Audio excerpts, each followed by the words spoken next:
Goeiemôre aan elkeen van julle. Welkom in die huis van die Here.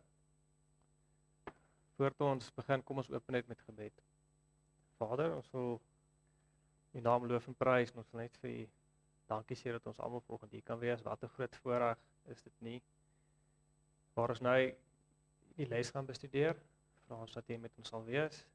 Open ons verstand, open ons harte en help ons om alles goed en mooi te verstaan is sodat ons ook 'n boodskap kan uitvoer. In Jesus naam. Amen. Ek wil net eers dankie sê vir Alicia wat sy vir ons die program gedoen het en vir Caroline wat daar gehelp het. Dit is die eerste keer wat sy dit aangebied het en dit is 'n mooi voorbeeld te wys dat die jong mense moet betrokke raak. So ons wil baie dankie sê vir haar. Ons hoop sy sal ons weer kan uithelp in die toekoms. Alraai, so vandag se les gaan ons aan met die 3 engele boodskap en ons fokus vandag op die eerste engel wat handel oor die ewige evangelie. En voordat ons begin wil ek net gou 'n paar goedjies bespreek. Hierdie engele en hierdie 3 engele boodskap, wat is hierdie engele? As ons spesifiek kyk na wat se gedagtes kry jy rondom 'n engel, soos wat ons die prentjie hier kan sien, dis gewoonlik wat almal aan dink as hulle 'n engel sien, alhoewel dit eintlik heeltemal die verkeerde uitbeelding is van hoe 'n engel lyk. As jy eintlik gaan kyk hoe die woord 'n engel beskryf, is dit 'n baie vreesaanjaende wese. Dis nie noodwendig dat dit so lyk nie, maar hier is op die einde van die dag net 'n simbool, want 'n engel kom van die Griekse woord angelos en dit het meer betekenis van 'n boodskapper. Dit is nie noodwendig dat dit 'n letterlike engel is. Jy kan dit self vertaal as prediker of leraar. So dit is belangrik om dit te verstaan, want ek het een keer iemand met my kom praat en my gesê, maar hoekom preek julle die 3 engele boodskap? Want daar gaan 3 engele kom in die wêreld. Dit kom lewer en dit is nie noodwendig wat die betekenis van Openbaring 14 is nie. Dit is 'n werk wat aan God se kerk gegee is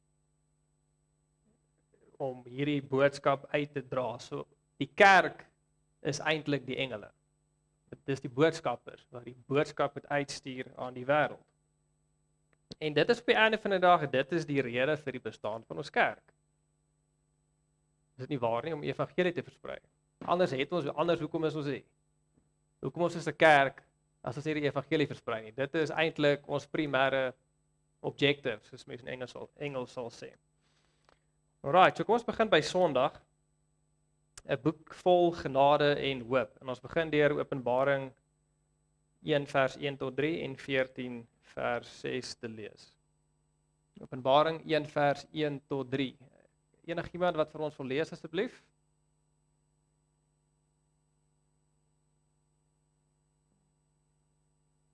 Die openbaring van Jesus Christus wat God hom gegee het om aan sy diensknegte te toon wat gou moet gebeur en wat hy deur die sending van sy engele aan sy diensknegt Johannes te kenne gegee het, wat getuig het van die woord van God en die getuienis van Jesus Christus, alles wat hy gesien het. Salig is hy wat die woord van die profesie lees en die wat dit hoor en bewaar wat daarin geskrywe is, want die tyd is naby. Dankie. En 14 vers 6 asseblief, lees hom vir ons dit ook. En hy het 'n ander engel in die middel van die lug sien vlieg met 'n ewige evangelie om te verkondig aan die bewoners van die aarde en aan alle nasies en stamme en tale en volk. Baie dankie. So die eerste vraag is, wie is die kern van Openbaring? Wie is die kern van Openbaring? Jesus Christus. Ons kry dit in vers 1 ook, waar daar staan die openbaring van Jesus Christus. So, as jy aan Jesus dink, kry jy 'n negatiewe gevoel in jou kop as jy aan Jesus dink? Nee. Ons kry 'n gevoel van positiwiteit en liefde en genade, né?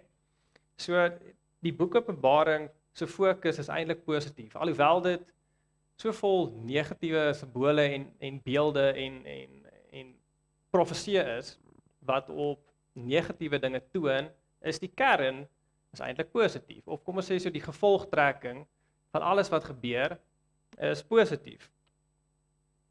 So watter positiewe beloftes word vir ons as gelowiges gemaak? Watse positiewe beloftes is daar in Openbaring wat vir ons as gelowiges gemaak word? As julle gou kan vinnig dink, ons 'n paar opnoem. Daar's 'n paar saligsprekinge en die eerste ene is ook in Openbaring 1 waar daar 'n seën uitgespreek word oor diegene wat die boek bestudeer. Watter ander positiewe boodskappe is daar?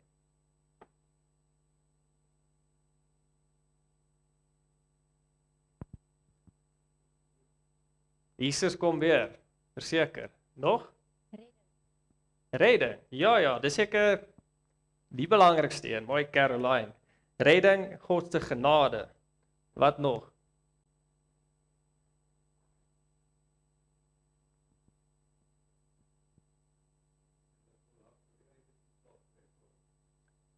Ja, definitief. Hy wat volhard tot die einde toe sal gered word.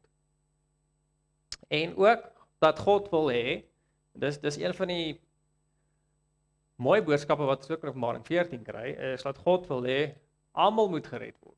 Is dit nie 'n wonderlike boodskap om te weet dat God wil hê, almal moet gered word nie? Want ek dink daar's baie mense wat uitgesluit voel. Ek dink baie mense voel, wat van ek is nie goed genoeg nie.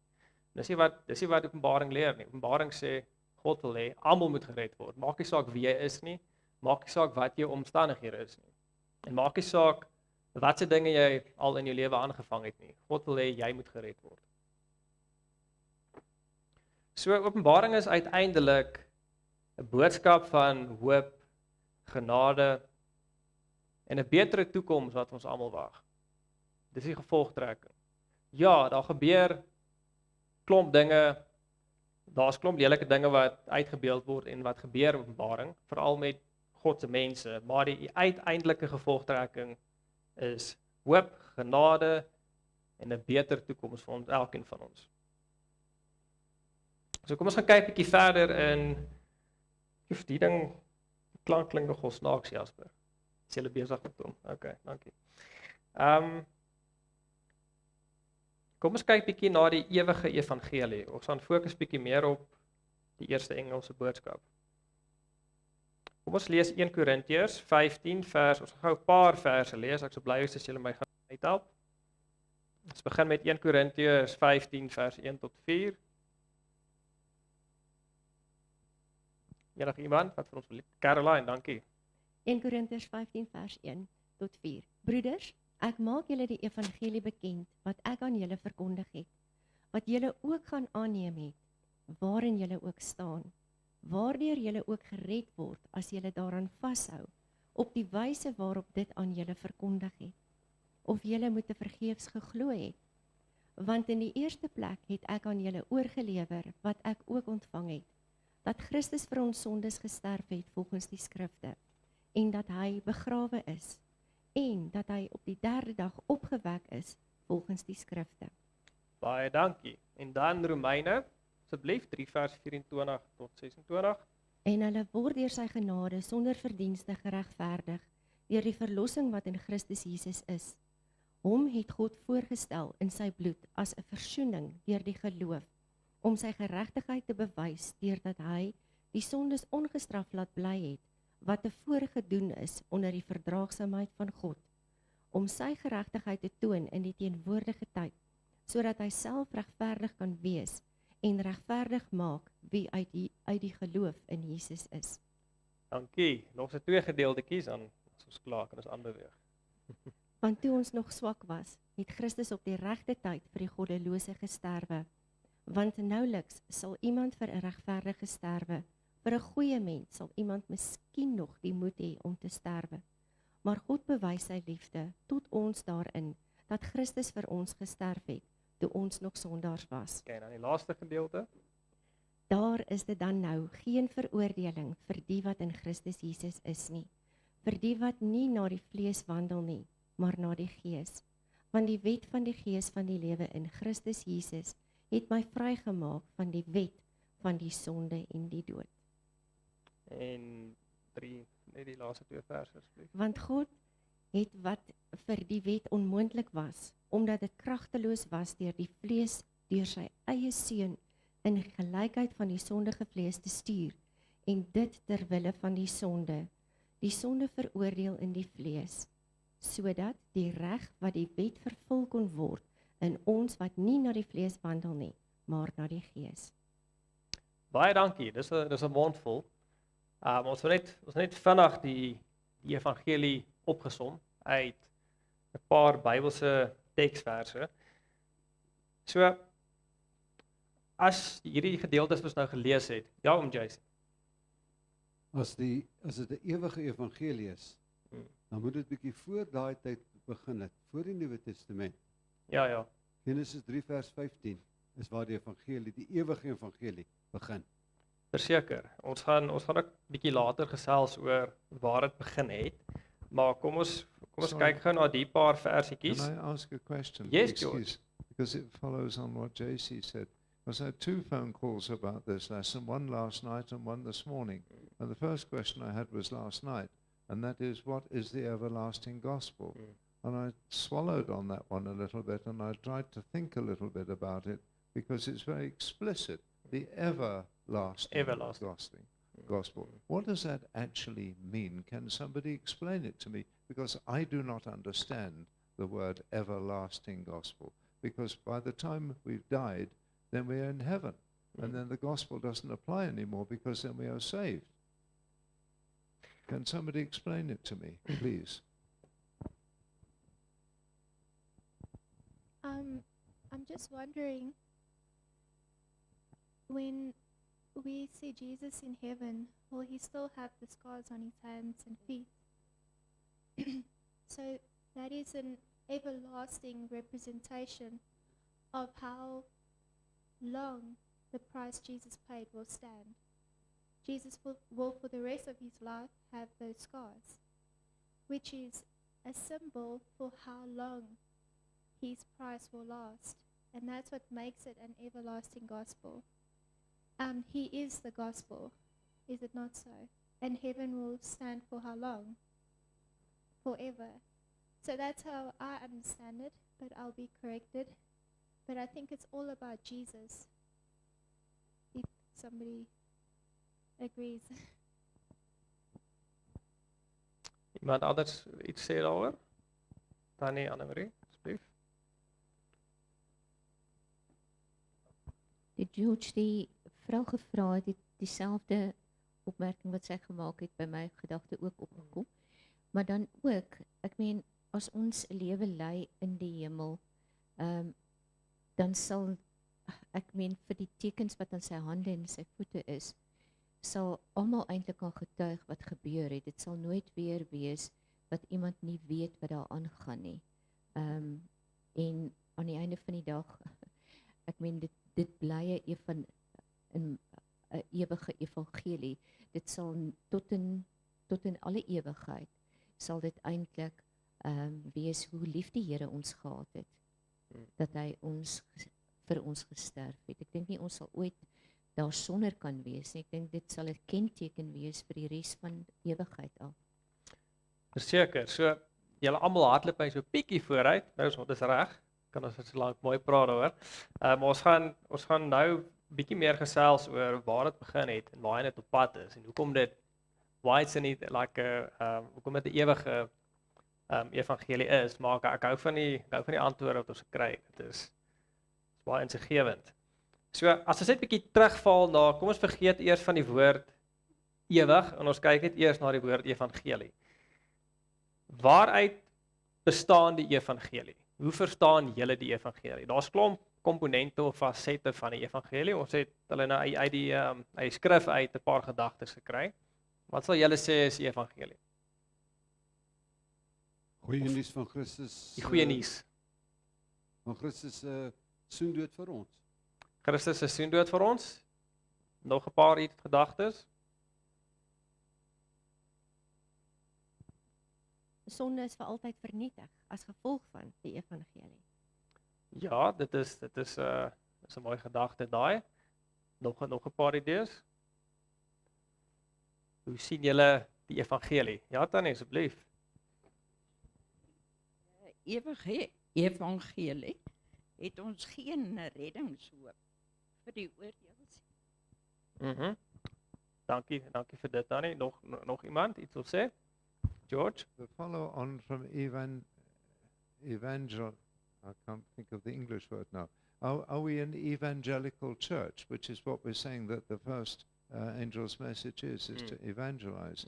And I've heard that in my earlier years, some churches are evangelical, meaning that they give out the gospel. So that is our calling.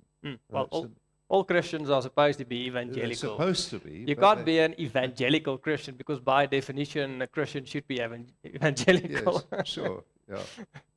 So, ek kan daai net vir my nog nooit sin gemaak. Wie is jy so evangeliese Christen? Dis is okay.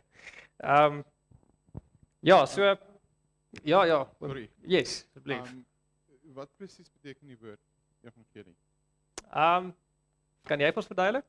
Ek Weet het jy- nou 'n bietjie daarop opgelees, Okay. want ek hou daarvan om die definisie van Ja, woord ja. te verstaan en wat ook al. En as jy eintlik kyk na waar in die Grieks die woord evangelion gebruik was, dit was elke keer as die keiser of die koning, jy weet, 'n nuwe land hergeer het, jy weet, of Okay. oorgevat het, was daar 'n brief uitgestuur, of selfs as daar 'n koningskind gebore is, elke keer was 'n brief uitgestuur. Evangelie, jy weet, evangelion, en elke keer is dit goeie nuus. Jy weet, Goeie die nuus. koning het X, Y en Z gedoen, die koning het dit gedoen. En as 'n kerk, wat is ons doel? Om deel te sê, goeie nuus, die Here het al klaar ons gered. Hy het al klaar dit gedoen, hy het al klaar dit gedoen. Ons het al klaar oorwin. Dit is in die mees basiese terme waarvandaan dit kom. Wat dit beteken vir ons. So baie mooi gedagte. So die evangelie is op die einde van die dag die goeie nuus van Jesus wat ons verkondig aan die wêreld. So wat is hierdie goeie nuus? Ons het nou al 'n paar idees gekry wat hierdie goeie nuus is. Nou kom ons som dit net gou vinnig op. Die eerste oom JC, asseblief. Ek dink die opsomming is God is liefde. God is liefde. Verseker. Nee, definitief. Ons kan alles saamvat en God is liefde. So Christus was die perfekte offer, is die perfekte offer sonder sonde en hy het vir ons sondes gesterf. En hy is begrawe en hy is opgestaan uit die dode. So dis die eerste deel. Ons almal verdien die dood. Elke liewe een van ons wat hier sit verdien die dood. Christus het daai loon, daai doodstraf het hy vir ons kom betaal, sodat ons dit nie hoef te kry nie. Dis die eerste deel. Die tweede deel is ons is regverdigmaking, ons is gered deur die geloof sonder werke. Dis die ander deel van die goeie nuus. En dan die derde een wat nie in die lesstudie is nie, maar wat ek voel net so belangrik is heiligmaking. En dit gaan oor die oorwinning oor sondes en dit gaan oor gehoorsaamheid, wat natuurlik ook in die 3 engele boodskap is, né? As ons kyk na die derde engel. Die oorwinning van sondes, gehoorsaamheid deur die geloof en hulp van die Heilige Gees. So ons is nie hier vasgevang in ons sondes op hierdie aarde, laat ons kan nie hier oorwinning behaal nie. Ons gaan nou maar net altyd sleg wees. En ons niks wat ons kan doen nie. Dis nie wat die woord leer het. Die woord leer Jesus gee jou op hierdie aarde gee jou oorwinning oor sondes. So dis ook belangrik om daai derde faset in te bring in die goeie nuus. As ons die woord gaan verkondig, daar's iemand wat 'n probleem het, miskien is hy alkoholist. Jy gaan nie vir hom sê, meneer, jou sondes is jou vergewe, maar jy gaan net maar die res van jou lewe alkoholist bly nie. Ons niks wat jy daaraan kan doen nie. Nee. Dis nie die goeie nuus nie, né? Ons gaan nie vir die skoon sê jy is siek, maar ons kan jy nie gesond maak nie. Dit werk nie so nie. Okay, enigeen van julle wat nog iets wil sê oor dit? George. I would like to say that the STA is an evangelical church. But now we have a tendency to think, yes, but that's not our job here because we pay our tithes and we've got pastors worldwide that do the job. But that's not actually our job because we've got missionaries that do that work. But are we evangelical here in Klerksdorp, in this little corner of God's vineyard? It's a question I would just, as a rhetorical question. No, that's a good question, and we're going to touch on that bietjie later in hierdie les. Ja, yes. Sorry, ek wou net gevra het, kan jy dalk elaborate? Nou sê iemand vir ons op 'n foon, okay, hulle sukkel met alkohol of ietsie, en dan sê ons vir hulle is vergewe, maar nou sê jy, okay, maar dis nie hoe dit kan verder gaan, maar nou hoe verder gaan dit? Wat moet ons dan doen? Dit het te doen met ons ken die konsep in die kerk, ons ken die konsepte van regverdigmaking en heiligmaking. Ons is veronderstel om redelik bekend te wees met dit. Ja, wil dan nie antwoord asseblief. Ek dink die ewige evangelie moet ons ook sien is transformerend. Okay. Dit is nie jy bly dieselfde nie. Ja. Hoewel die Here vir jou lief is soos wat jy is, wil hy hê jy moet verander na sy beeld, en dit aan die einde van die dag is dit is die grootste om te dink dat dit moet transformeer. So jy kan vir die alkoholist dan nou sê, die Here is lief vir jou, maar jy moet jou lewe verander, jy moet dit oorgee aan die Here. Want as jy met die hulp van die Here dit oorgee, dan gaan hy vir jou help en hy gaan jou uit hierdie kettinge uitlei. Dit is nie 'n maklike pad nie, maar aan die einde van die dag is dit 'n pad wat duisende, miljoene mense alreeds getransformeer het in die verlede, wat mense hulle werklik hulle lewe gegee het vir die evangelie, omdat hulle geweet het in wie hulle vertrou, en dit is iets wat ons ook vir mense moet oordra om te sê, dit is ons enigste anker, ons enigste hoop, die ewige evangelie.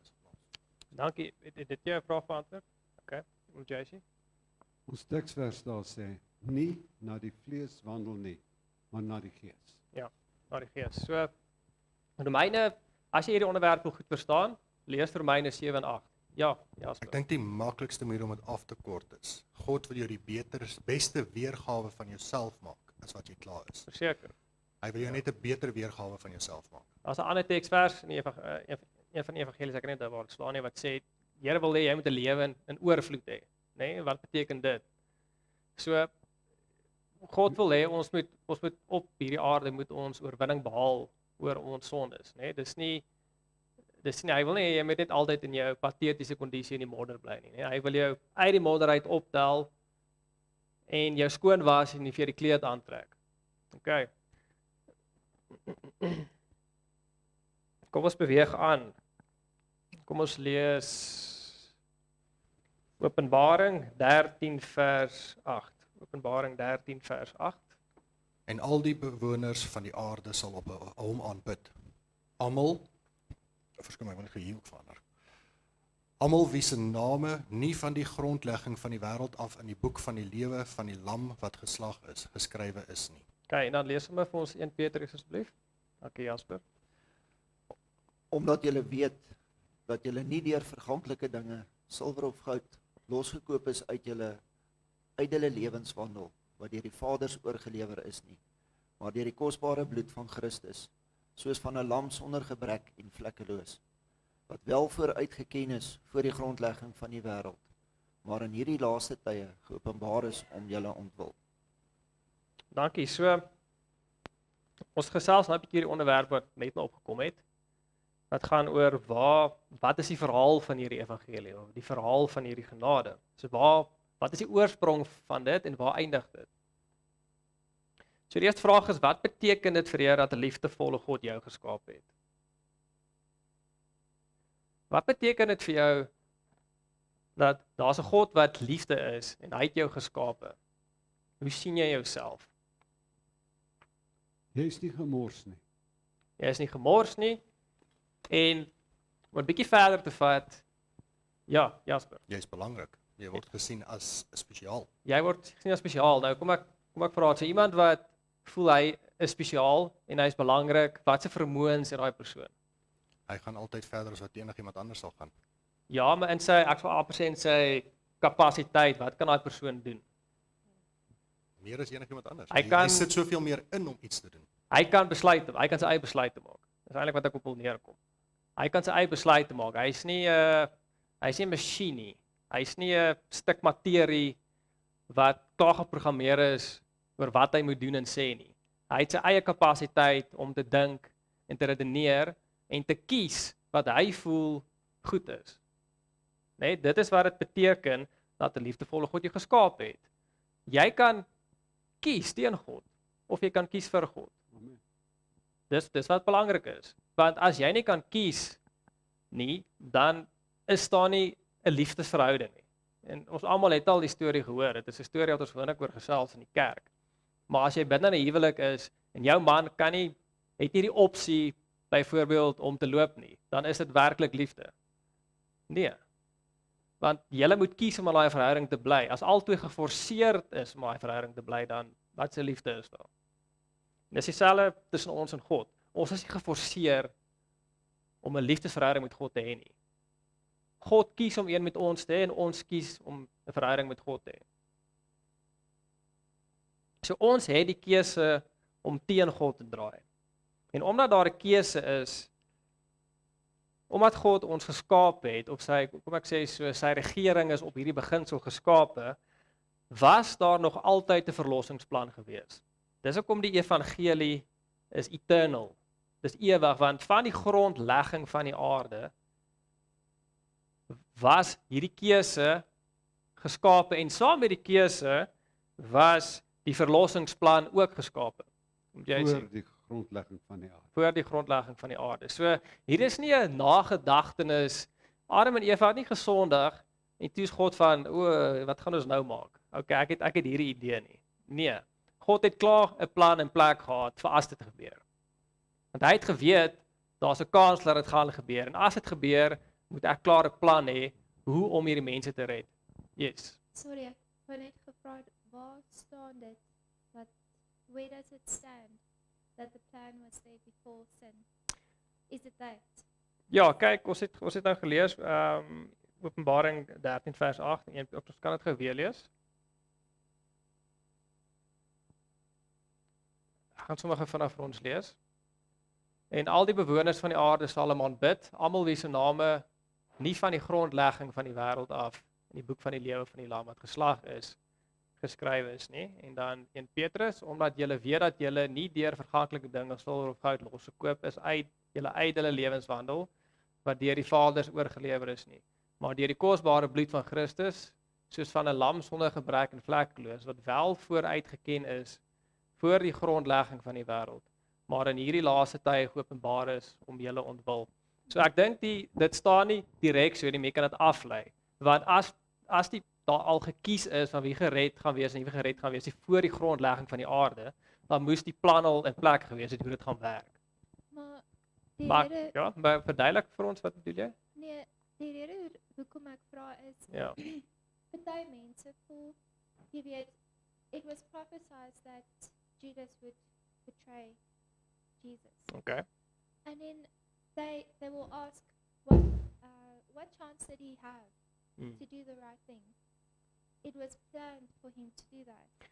Now we know God is omnipresent, so obviously he prophesies it through actually living it like he lived through it and then he said it was going to happen, right? That's what omnipresent means. But this kind of verifies that dilemma people have, because okay, it might seem like okay, God he installed something in case something would happen, but then one might ask what hope did he have then for the most perfect beings he would have ever created? What hope did he have for them to already have installed a plan in prevention? Do you see? Yeah, so that's why I was just wondering, Ek verstaan wat jy sê, soos dit, as ek reg verstaan, hier het baie met, okay, ek wil julle begryp sê. In verband met Judas, God is 'n liefdevolle God, en hy gee elkeen 'n kans. Terwyl hy Judas se voete gewas het, het Judas die kans gehad om 'n keuse te maak. Daarom na die Here sy voete gewas het Judas gehinker en toe sê die Here vir hom agterna, gaan doen wat jy moet doen. So hy gee vir ons 'n kans. alhoewel ons dit nie kan, ons moet dit aanvaar, die reddingsboodskap, en die liefde wat God het vir ons gee vir ieder ene 'n kans om 'n volkomme besluit te neem vir hom of teen hom. Okay, dankie vir dit. So net om te kom na ek wou net vinnig praat oor wat jy gesê het. Ek sal ook 'n beurt gee. Jy raak nou bietjie aan die uitverkiesingsleer of sogenaamde Calvinisme. Wat leer dat voor die grondlegging van die aarde is al die besluite klaar gemaak en die mens is half klaar gepreprogram wat hy gaan doen. Jy weet, hy het nie regtig gesê oor sy destiny nie. Hy het nie regtig gesê oor sy verlossing nie. En dit is wat byvoorbeeld met kerke soos die gereformeerde kerk glo. Jy weet, God inteendeel in hulle katekisme staan daar basies dat as God besluit dat hy wil jou red en jy dwaal van hom weg, sal hy jou gryp en hy sal jou terugtrek teen jou wil, sal hy jou terugforceer kerk toe. Maar dis nie wat ons glo nie, né? Ons glo jy maak op die einde van die dag maak jy die besluit of jy vir God aanvaar of nie, of jy hom verwerp of nie. Ek gaan ook my beurt gee. Die Here het vooruit geweet Ja. dat Judas hom gaan verraai. So elke mens se lewe ken die Here vooruit. Ja. Hy weet wie gaan gered word, wie gaan hom aanvaar en wie nie. Nee, verseker. So ons kerk se verduideliking vir die dilemma is ons glo dat God is nie gebonde aan tyd nie, nê, want God het tyd geskape. So God kan buite tyd staan en hy kan presies sien wat gebeur in die toekoms en in die verlede. Dis hoekom God voor die grondlegging van die aarde, hy het klaar geweet hoe gaan hierdie hele ding afspeel, want hy kan sien hy's buite tyd. Dis ten minste hoe ons dit verduidelik. Yes, I George. have another difficult question to answer also this morning, and that is with this Thabo Bester that inherited bad genes from his rapist father. Is he to blame now for his bad personality? Because it's hereditary, not environmental. And remember now, 60% of us get our character from hereditary, not only 40% is environmental. Now this person was half crying to me because is it his fault that he's a bad person? And I would like the answer to that one because Jasper wil antwoord. Because the word says, "For many are called, but few are chosen." That bothers me slightly. Dit bly nog steeds 'n keuse. Ons gebruik altyd die voorbeeld. 'n Pa het 'n tweeling seuns. Die pa se alkoholus deur en deur. Elke dag kom hy stikkend gesuip by die huis. Toe die twee kinders groot word, raak die een boetie alkoholus en die ander een nie. Hoekom nie? Albei dieselfde gene dan. Dit was 'n keuse vir die een om te sê ek gaan nie soos my pa wees nie. Ek wil nie daai selfde pad stap nie. Everyone has a choice, regardless if it's in your genes. The choice might just be a slight tad harder to make, but it still stays a choice. But ek wil net by sê God weet presies wat gaan gebeur op die eindtyd en wie gaan dit maak of nie. Maar dit beteken nie as hy weet jy is verlore dat hy nie elke dag met jou werk nie. Hy sal tot jou laaste asem uit is, elke dag probeer om jou terug te kry na hom toe. I Ja, just want verseker. I Yes. just want to say this one thing.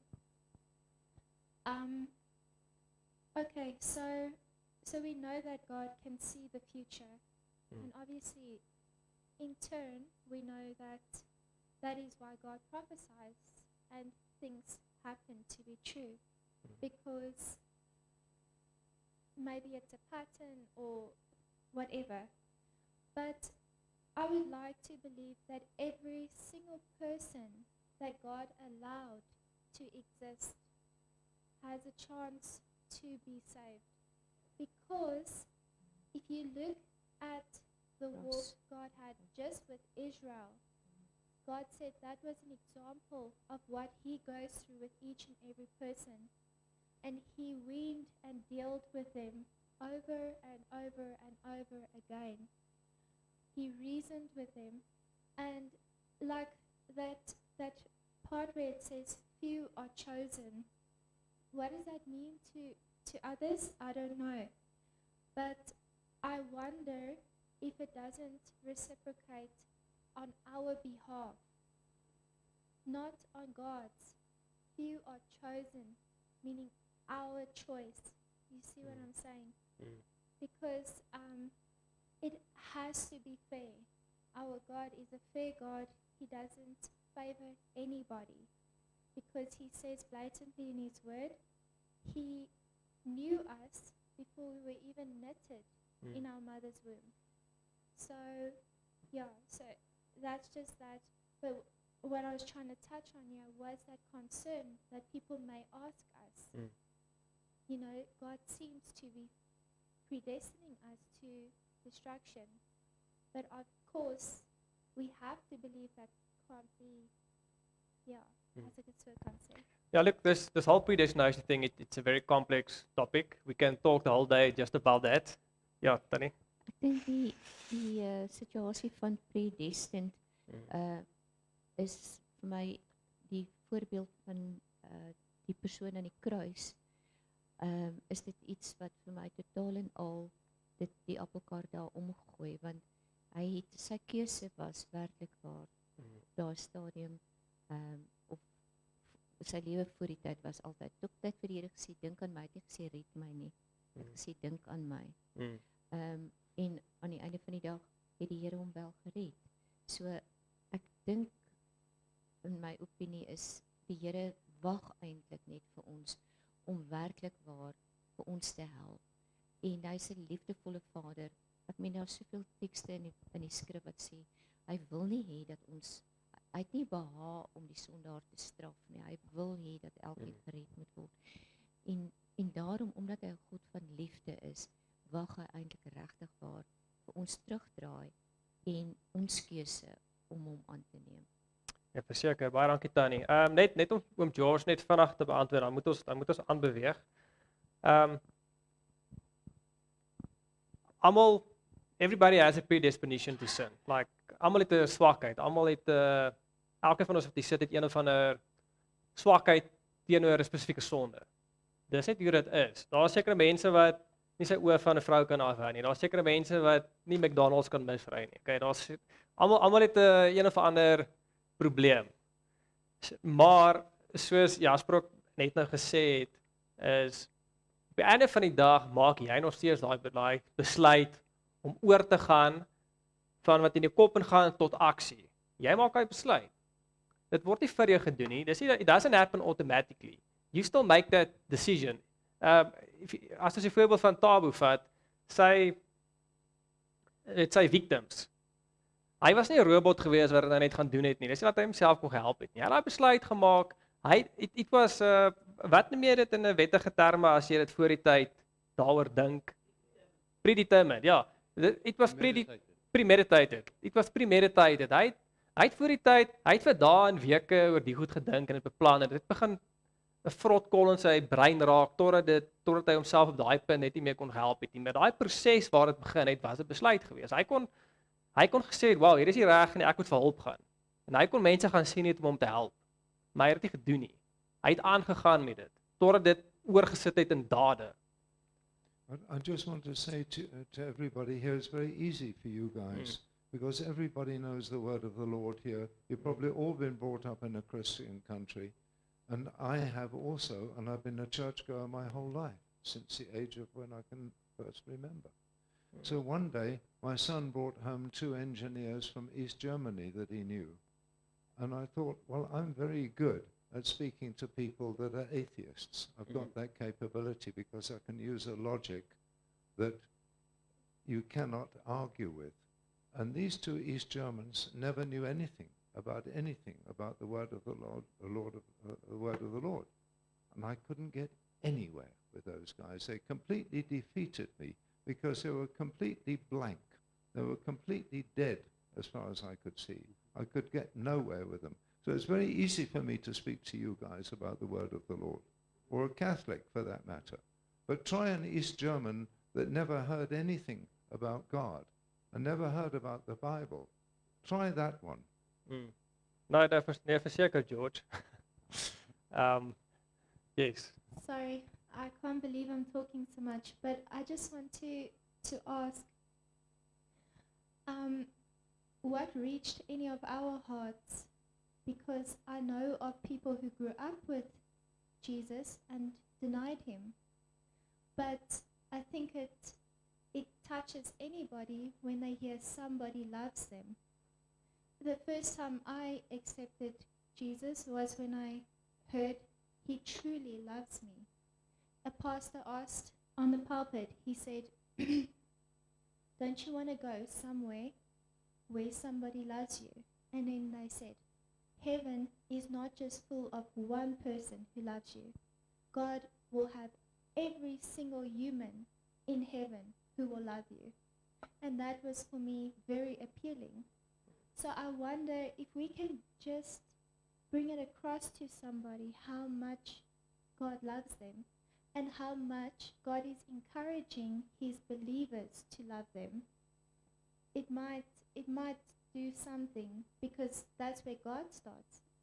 But like you say, if it's a blank page, it's a tough call, because the world is teaching all of us that God doesn't love us. So how do you get the world's message out of somebody? It's a very tough call. Ja, nou dis is 'n baie groot onderwerp hierdie. So ons gaan hom net kan ek vra ons net aanbeweeg, want ons het 5 minute hoor. Ons moet net gou die laaste deel doen. Ek moet my Sabbatskool afhandel. Ek kan nie daarvan om in die middel te stop nie. So kom ons doen net gou die laaste deel. As daar tyd is, dan kan ons weer 'n bietjie gesels daaroor. Maar ja, hierdie is baie belangrik en baie groot onderwerpe, man. Die bietjie tyd wat ons het, sjoe. Okay. Ek wil net, kom ons lees net gou vinnig Matteus 28 vers 19 tot 20. Ek sal dit gou lees. Gaan dan heen, maak disippels van al die nasies en doop hulle in die naam van die Vader en die Seun en die Heilige Gees. En leer hulle om alles te onderhou wat ek julle beveel het. En kyk, ek is met julle al die dae tot aan die volëinding van die wêreld. Okay, en dan gou in konteks. Okay, die hele evangelie van die koninkryk sal verkondig word in die hele wêreld tot 'n getuienis van al die nasies, en dan sal die einde kom. So as ons na hierdie twee gedeeltes kyk,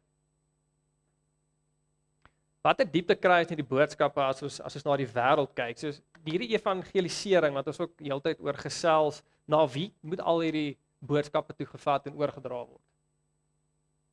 Net, ons het dit nou oral gelees, die hele wêreld, alle tale, alle nasies, alle kulture. Niemand is uitgesluit nie. Okay, niemand. En as alles gedoen is, dan sal die einde kom. Dan sal die einde kom. Okay? Dis interessant, ek weet nie van julle wat dit weet nie. Maar die eerste sendelinge van ons kerk is Europa toe gestuur, 1874. Van toe af is daar duisende sendelinge wêreldwyd gestuur, van enige agtergrond, van onderwysers tot boere, tot ingenieurs, tot ambagsmanne, enige beroep wat jy aan kan dink. Party het direk vir die kerk gewerk, ander het dit onafhanklik gedoen. En die Adventiste kerk het op 'n oomblik 210 van die 235 lande wat wêreldwyd is al bereik. So daar is lande waar die kerk nog nie bereik het nie. En daar's baie lande waar die kerk nog baie min bereik het. So daar's nog 'n groot werk wat voor lê. Dis nie dat jy moenie iets sit en dink dat ag nee wat, hulle het dit, ek hoef niks te doen nie. Dis glad nie die situasie nie. Daar's nog ongelooflik baie werk wat gedoen moet word.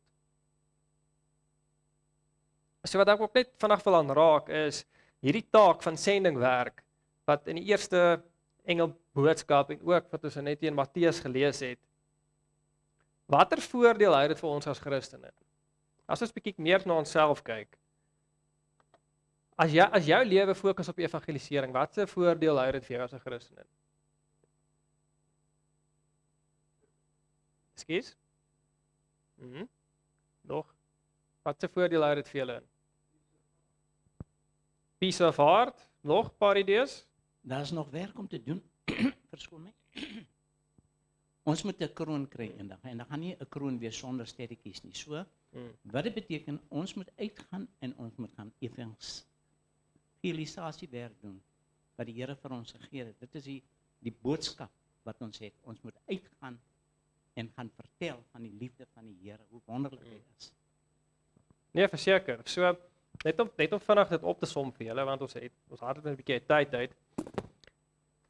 So as jy deel is van evangelisering, is jy deel van God se werk wat letterlik al vir duisende jare strek.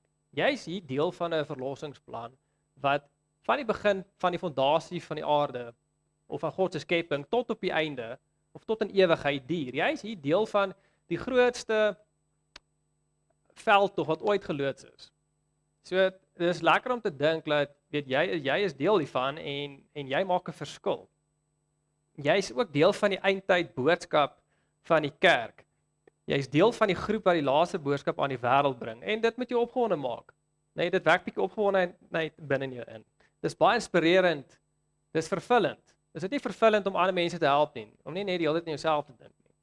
Daar's niks meer hartseer as 'n persoon wat net vir homself werk. Elke oggend wat hy opstaan, sy hele dag gaan net oor homself. Gaan net om rykdom vir homself bymekaar te maak en gaan net om homself te verryk. Dis 'n walglike lewe. Wie wil so 'n lewe lewe? Jou lewe moet net gaan oor jouself nie. Dit moet gaan oor die mense daar buite. Dit is wat ware vervulling bring. En ek wil dit by saamstem nie, maar in my persoonlike kapasiteit het ek dit al so ervaar. Hoe meer jou aandag op jouself gefokus is, net hoe slegter lewe het jy of hoe meer negativiteit het jy en yes, well, It is more blessed to give than to receive. Verseker. En dit is die wet van liefde op die einde van die dag. As ons na die natuur kyk, hoe werk dit in die natuur? Die blom verskaf kos aan die bye, nê? Wat inteendeel ook 'n voordeel vir die blom het. Dis hoe die hele natuur werk. Dit is give and receive, maar die gee is die belangrikste op die einde van die dag. En ons moet ook so wees. As ons hierdie kanaal toemaak, dan gaan jy sterf, want jy is besig om teen die wet van liefde te werk en die uitkoms van dit gaan nie goed wees nie. Okay, so hoe kan ons betrokke wees in ons eie gemeenskap? Jy weet nie almal van ons kan oppak in die wêreld reis en gaan sê nee werk doen nie, maar hoe in ons eie gemeenskap kan ons sending werk doen? Dit was 'n paar idees. Wat kan ons in ons eie gemeenskap doen? Be like Jesus. Ja, wees 'n voorbeeld. Wat nog? Ek dink elke dag 'n klein saadjie gaan plant. Uncle George sê you didn't get through to those people, but you did. You just didn't see it, but God is working there. Elke dag as ons uitgaan, 'n vriendelike glimlag, 'n hallo. Niemand wil met 'n nors persoon oor Jesus gesels nie. So as jy met 'n vriendelike gesig vir iemand groet en sê goeiemôre, al ken jy hulle nie eers nie, en jy sê net hallo. Môre sien jy dalk weer daardie persoon en die Here maak 'n deur oop waar jy nog 'n saadjie kan plant. 'n Groentetuin spring nie oornag op nie. So as ons aanvaar dat ons vir Jesus wil gaan plant, saadjies gaan plant, sal hy ons op die regte pad stuur. En hy sal ons op die regte mense se pad sit sodat ons daai klein saadjies kan plant wat hy kan water gee, wat hy kan liefde gee, wat hy kan lig gee. So eenvoudig. Dankie. Kevin Hines, that jumped off the Golden Gate Bridge trying to kill himself and didn't die, said that if you give somebody a smile, you can save their life. Ja, nee, verseker. En dis interessant, nê, en vandag in die stede wat ons het, is die mense die alleenste wat hulle nog ooit was. Ons het 'n epidemie van alleenheid of lonesomeness op oomblik in die wêreld. So wat ons George is baie waar. Nog 'n paar idees? Okay, so ons kyk 'n bietjie prakties. Vriende maak met die wat vriendskap nodig het. Ons het daaraan geraak. Opofferinge maak vir ons medemens. Of dit nou geld, of dit nou jou geld of jou tyd is. As jy sien jou buurman, buurvrou, wie ook al het probleme, die gras staan bietjie lank, gaan bied jy hulp aan. Kan ek bietjie help? Kan ek gras sny? Wat ook al die geval is. Dit help die mense in jou eie omgewing uit. En dan be like Jesus, 'n goeie voorbeeld stel in ons gemeenskap. Sy karakter uitbeeld aan die wêreld. Dan daar die behoeftiges voorsien in die gemeenskap, of dit nou geestelik of fisies is, en dan intellektueel en emosioneel die evangelie deel, afhangende van met wie jy werk. Daar's sekere mense wat intellektuele gesprekke wil hê, daar's ander mense wat net liefde nodig het, wat jy meer voor moet sorg aan die emosionele kant. So daar's klomp goed wat ons oor kan praat. Hier is net 'n paar riglyne. Okay, ons het uit tyd uitgehardloop, so ek gaan vir ons afsluit. Is daar nog iemand wat iets wil sê? Yes. Thank you. what is important that we should know is that the gospel and the mission of Christ when he was in this world, he spent more time in doing well for the people than preaching. So he has given us that task. As you have already said that, just a glimpse of a smile, it brings healing to a person. Somebody